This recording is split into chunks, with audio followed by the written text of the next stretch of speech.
j'espère que vous allez bien. Bienvenue chez Ladoa. Actuellement, on est quand même rendu la mi-octobre. Je sais que vous allez dire, elle va pas nous parler de politique. Non, c'est pas nécessairement que je vais vous parler de politique, mais juste d'un petit fait de politique, d'élection. Ok, c'est dit comme ça. Concernant notre très chère Kamala Harris, qui est comme lors de sa campagne, je pense qu'elle a passé plus de temps à défendre ses origines noires dans sa campagne qu'à nous parler de son plan, de son projet.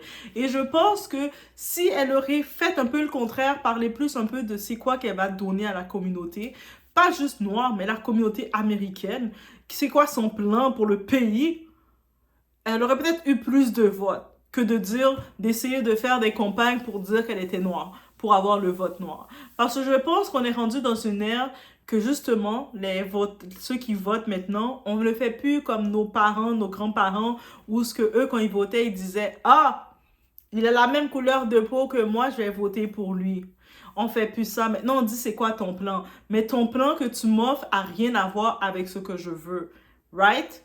Bref, on va parler de ça, guys, ok? On va dire qu'est-ce qu'elle a fait pour sa campagne concernant les derniers sondages, parce que quand même, on est rendu dans la ligne droite. En novembre, il va y avoir les élections américaines. Même si on n'est pas aux États-Unis directement, on est touché. On sait les Américains, ils sont partout dans le monde. Donc, leur nouveau président va avoir un impact même sur l'immigration, sur tout. Bref, on n'a pas le choix d'en parler. We cannot say non, on n'en parle pas, peu importe c'est qui le président. On sait qu'il y aurait des changements clairs, dépendant du président, des alliés, de quoi que ce soit. Bref, it's about everything ici. On parle de tout. Yes? Yes? On y va, on s'installe, on met le support et on y va.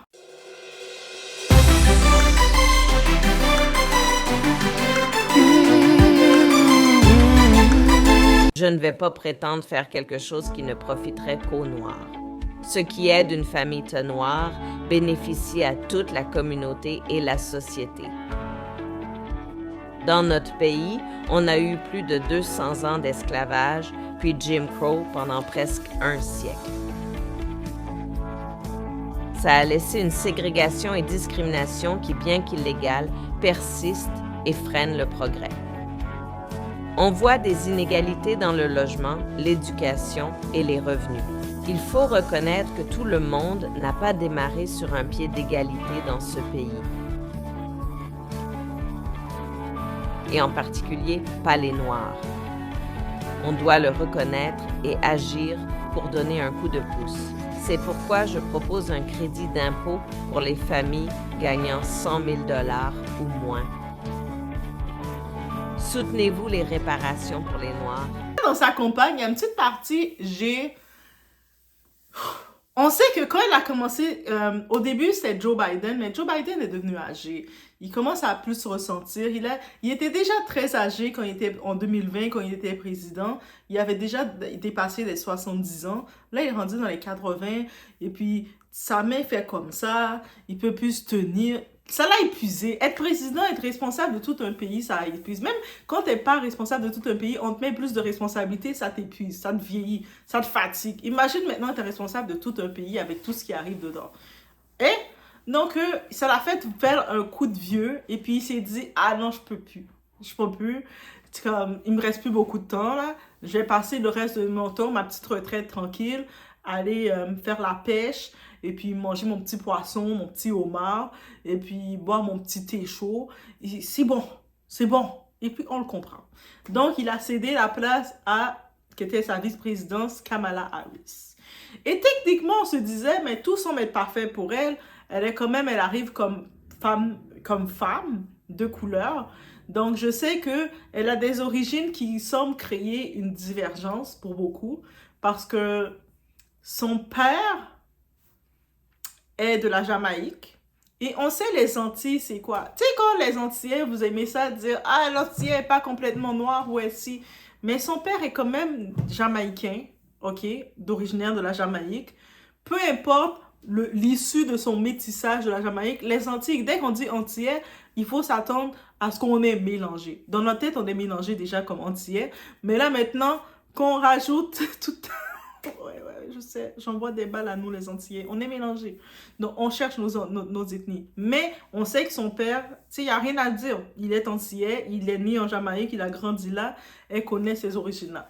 Il y a aussi que sa mère est indienne. Donc, vous savez, quand il y a déjà, elle a encore plus un double métissage parce que on sait déjà que sa mère étant indienne, donc la mère souvent dans le foyer, c'est elle qui, la culture de la mère domine souvent chez les enfants. Elle va me faire manger le petit poulet au beurre à ses enfants, c'est tout à fait normal.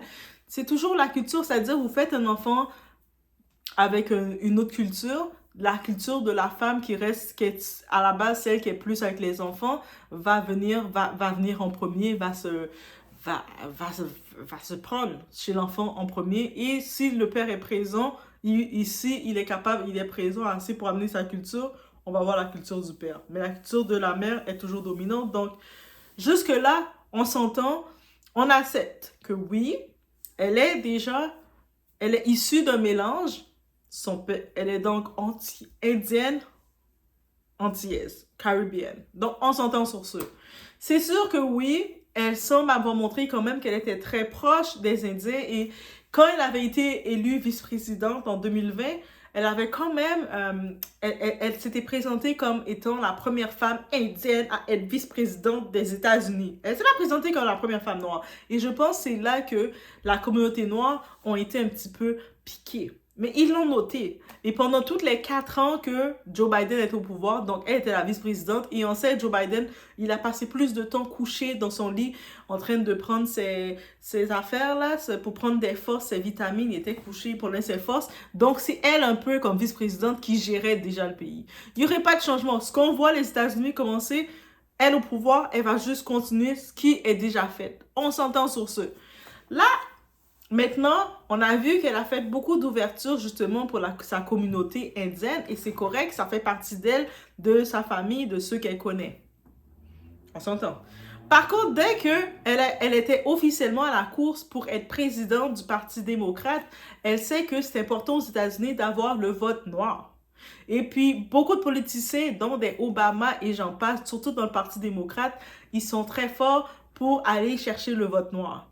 Par contre, qu'est-ce qui arrivait avec des Obama ou des Clinton? Ils étaient souvent associés avec des personnalités, des célébrités. Et là, maintenant, on sait la campagne, les élections qui se passent, électorales qui se passent aux États-Unis, est un petit peu bouleversée. Parce que là, tout le monde en est concentré sur l'actualité. Donc, Didi, t'as tout changé. En plus, on sait que Didi, c'était un grand supporter de Obama. Il était comme, Obama, my friend. Yeah, friend, bro. Là, maintenant, déjà, Obama, quand il s'affiche en public, le monde, il le regarde suspect. On est comme, c'est lui l'ami de Didi? On est rendu là. Donc, on sait. Là, maintenant, c'est chaud pour elle. On sait qu'elle avait essayé à Atlanta, elle a eu un échec en faisant sa campagne.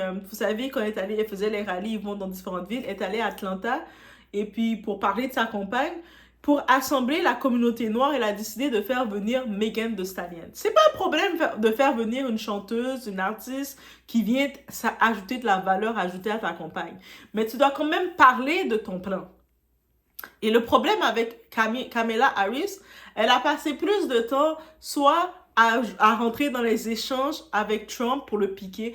Trump a fait ci, Trump a dit ça, Trump. Ou je suis black. Et puis des fois, dans chaque ville ou état différent qu'elle est, elle change d'accent. Elle arrive dans un endroit, elle a un nouvel accent. C'est comme, oh, Kamala, t'es un caméléon? Dis-nous, est-ce que tu es un humain ou tu es un caméléon? Parce que tu changes d'accent à longueur de journée. Est-ce que tu joues avec la culture noire? Tu joues avec notre face? C'est-à-dire que, on se rappelle, juste pour vous dire, dans le Atlanta, allez voir où ce qu'elle a fait. Je vais essayer de mettre un petit clip, mais son son. Mais elle a fait venir, c'est une catastrophe, elle a fait venir Megan Thee Stallion pour l'encourager. Et les gens, quand Megan Thee Stallion a fini de performer, de faire truck, yeah, black, truck, Kamala, say truck. C'est ça qu'elle a fait de Megan. Allez regarder, dites-moi que c'est pas ça qu'elle a fait. Mais les gens sont partis, les fans de Megan sont venus, et puis ils sont partis. Et d'autres personnes qui viennent dans ce genre de campagne électorale pour écouter les partis, ils ont été un petit peu insultés. Ils ont dit, attends, est-ce que tu joues avec nous les Noirs? Tu nous prends pour des petits guignols? Tu nous prends pour des lapins? Tu nous prends pour des quoi? Dis-nous, on est quoi pour toi? Donc, on est trop inculte pour nous. On va voter pour toi juste si tu nous fais venir une Megan Thee Stallion qui va twerk et nous, on est supposé taper des mains et puis crier « Aïe, aïe, aïe, aïe » et puis on te donne notre vote.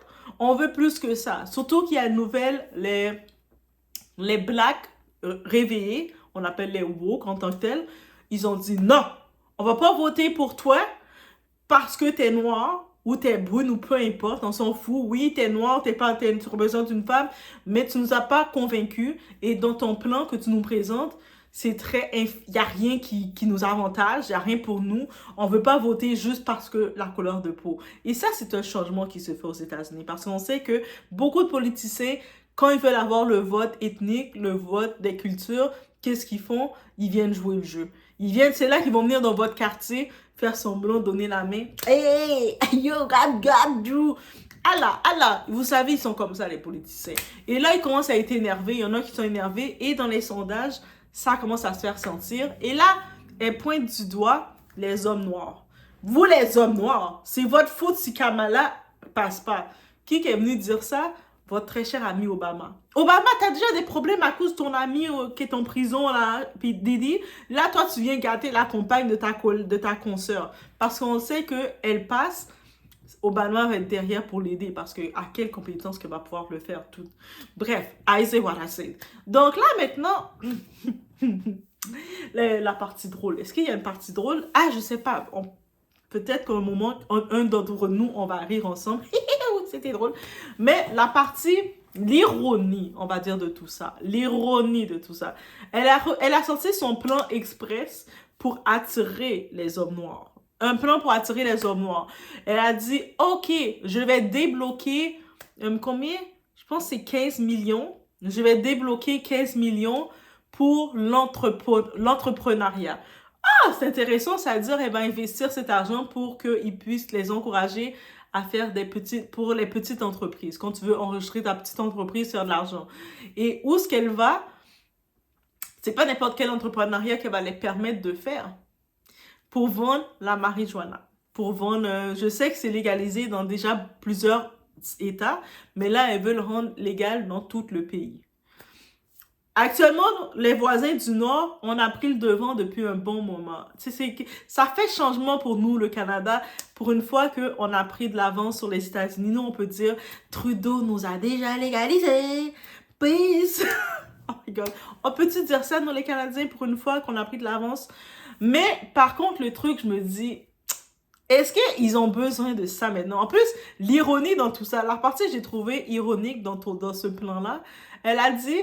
Comme ça, les hommes noirs vont pouvoir faire leur commerce ils vont pouvoir avoir priorité pour vendre ses produits. C'est-à-dire que elle, le stéréotype de sa vie, elle comprend pas que même son plan est bizarre, est présenté de façon catastrophe. C'est comme, attends. Donc, tu débloques l'argent pour l'entreprise, ok, on s'arrête là. Mais pourquoi tu débloques exactement dans ce domaine? C'est-à-dire que toi, dans ta tête, tu as associé que tous les hommes noirs, ils sont des fumeurs de farine, pas de farine, de gazon. J'ai fait comme, oh my God. Mais c'est qui l'aide dans son équipe? Parce que clairement, on sait que Joe Biden est fatigué. C'est plus Joe Biden. Joe Biden, c'est quand même un homme assez sage. Là, il est fatigué, il n'a plus le temps. Mais je suis sûre que Joe Biden se dit, j'ai-tu bien fait la mettre, elle, à ma place pour gérer le parti? Parce que j'ai le sentiment à cause de ces bêtises, elle va laisser Trump passer. Et Trump a un meilleur plan qu'elle. On peut dire ce qu'on veut. Oui, je sais, Trump est très maladroit. Lui, là, il a la bouche très piquée, très salée, très épicée. Il a mélangé les épices. Lui, Trump, c'est le genre de personne qui a mélangé toutes les épices dans sa bouche. Et quand il dit les choses, il le dit dans un sans filtre, mais mélangé, que tu te sens attaqué à longueur de journée. Trump, il attaque les gens à longueur de journée. À chaque fois qu'il prend le micro, il fait comme ça. Je vais attaquer. Il dit même pas je vais attaquer, il attaque seulement. Blablabla. Et puis tu te sens vexé. Mais à force de se sentir vexé, t'es comme... Et là, quand tu regardes Kamala, tu te dis, OK, on va voter par défaut pour Kamala. Mais Kamala, elle va t'amener dans le... Elle amène déjà les États-Unis dans le trou. Là, il faut arrêter la réalité, là. Le monde qui dit « Oh, on fait des millions aux États-Unis, on peut acheter une maison à 1,5 million en cash. » C'est pas vrai. Le monde sont surendettés. Le monde souffle là-bas.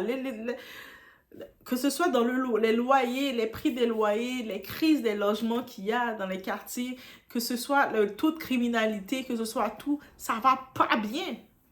C'est pas seulement le cas de DJ qu'on a aux États-Unis, juste pour vous dire. Donc là maintenant, c'est ça qui se passe. Et je sais pas pour vous, dites-moi, pourquoi la population noire veut pas voter pour elle? Pourtant, elle est noire. Pourquoi on voulait pas voter pour elle? Elle est noire, comme elle, c'est ça clairement dans sa campagne. Et Obama, il a pas aidé parce qu'il est venu taper sur le doigt des gens. Vous aussi là, vous êtes fous? Pourquoi vous n'étiez pas pour elle? Elle est noire. C'est comme Obama. On a déjà voté pour toi la dernière fois et puis on a regretté. Et même si vous dites qu'il est populaire, il est bien, Obama a fait du sale. Il a fait beaucoup de sale dans le pays. Ok? Il y a le ménage de lui qu'il a fait qui est en train de se faire. En plus, rappelez-vous, c'est un bon ami de Didi. Bref, juste une parenthèse comme ça. Mais au-delà de ça, c'est ça qui se passe. Je tenais à en parler parce que c'était quand même, ça fait partie de l'actualité. It's about everything. On n'a pas le choix de rapidement regarder le tout. Et là, maintenant, c'est vraiment de... Tu sais, il y a le débat des célébrités, des artistes, mais le débat des politiciens. Les politiciens, quand ils se piquent entre eux, c'est un autre niveau de piquage. Quand ils se piquent entre eux, je vous dis, c'est du show. Même vous, là, tu sais, quand un moment, Trump, il disait, mais moi, je savais pas que Kamala était une femme noire. Toute ma vie, quand elle s'est présentée à moi, ça va faire presque, je la connais depuis une dizaine d'années. Moi, elle s'est toujours présentée comme une femme indienne. Je suis surpris. On peut changer de communauté comme ça. Ben, moi aussi, je vais changer de communauté. Et ça, c'est Trump. Trump, là, lui, là, c'est le plus gros troller. Lui, c'est le gars, là... Mais il a fait la télé-réalité, Trump. C'est-à-dire qu'il sait c'est quoi faire du show, et puis il l'amène dans la politique. Et puis elle, Kamala, elle l'embarque dedans. Elle embarque dedans. Et puis dites-vous que là, maintenant, les Américains, ils se retrouvent dans le dilemme pour qui ils vont voter. Limite, là, ils vont devoir voter pour Paul. Tu sais, Paul, là, celui qui est dans son parti, qui est ni démocrate ni républicain, qui est dans son parti qui s'appelle parti, I don't know which one, ils vont voter pour lui par défaut. Ils vont juste donner leur vote comme ça par défaut. On va donner à lui parce que ni lui, moi je vote pour lui par défaut. Et puis Paul va arriver là dans le parti des États-Unis, il va faire comme, hein? Je voulais pas être président, moi. Moi, j'ai juste mis mon nom. Je pensais que c'était pour avoir la cantine gratuite. Bref, c'est ça là. Actuellement, en 2024, les élections américaines abrégées et comment ça se passe dans la tête de Kamala qui comprend pas pourquoi les hommes noirs en particulier ne sont pas fervents pour voter pour elle, dire yeah, on va voter pour notre sister. Yeah, c'est quoi vous avez les hommes noirs? Vous voulez pas voter pour votre sister? En plus, c'est l'ex de Montel Jordan, un ancien chanteur R&B ou ancien chanteur de quelque chose de musique qui chantait This is how we do it, do it, do it. Bref, c'est lui. Elle était l'ex de lui. Ça veut dire qu'elle connaît la communauté hip-hop. Pourquoi vous votez pas pour elle? Qu'est-ce que vous avez? Elle a fait Megan Thee Stallion venir twerk pour nous. Pourquoi vous votez pas pour elle maintenant? Bref. J'attends vos explications. Dites-moi pas parce qu'elle a pas de plan. Dites-moi pas parce que même si vous êtes noir, vous sentez que vous êtes pas vrai. Bref, guys, I don't know. J'ai fait mon résumé de la politique en quelques instants, comment je l'ai vu, mais c'est vraiment, j'étais en train de regarder une vidéo d'une personne qui parlait, et c'était comme une télé-réalité. J'étais comme, hey, c'est vraiment fun la politique finalement. Alors, mais c'est ça, fait que je me suis dit, pourquoi ne pas ici en parler aussi? Parce que ici, chez la DOA, nous les Doatiens, on est attachés à tout, on est au courant de tout ce qui est dans l'actualité, parce que c'est dans l'actualité, jour pour jour, dans quelques semaines, c'est les élections, vous allez entendre le nouveau président américain. Et vous savez, les Américains, ils se promènent partout, ils sont comme ça, on est partout! Donc le nouveau président, avec ses nouvelles lois, il va créer des nouvelles choses. Il peut décider de créer une fusée spatiale, et puis commencer à faire des choses bizarres. Donc il faut savoir au moins c'est qui va venir, et puis décider de créer ces choses-là. C'était tout. Mettez des cœurs. Dites-moi qu'est-ce que vous en pensez. Dites-moi si vous avez en plus, vous avez suivi un petit peu plus cette sélection, vous voulez ajouter votre point, n'hésitez pas. On est là, on s'écoute, on est les Doassiens, on s'écoute, on est cultivé, on est ouvert d'esprit, on a le discernement parce que nous, on l'a réclamé. On a réclamé le discernement partout, on a dit, je veux le discernement. Et le discernement est venu à notre porte. Donc, je laisse sur ce, on se voit au prochain vidéo, guys.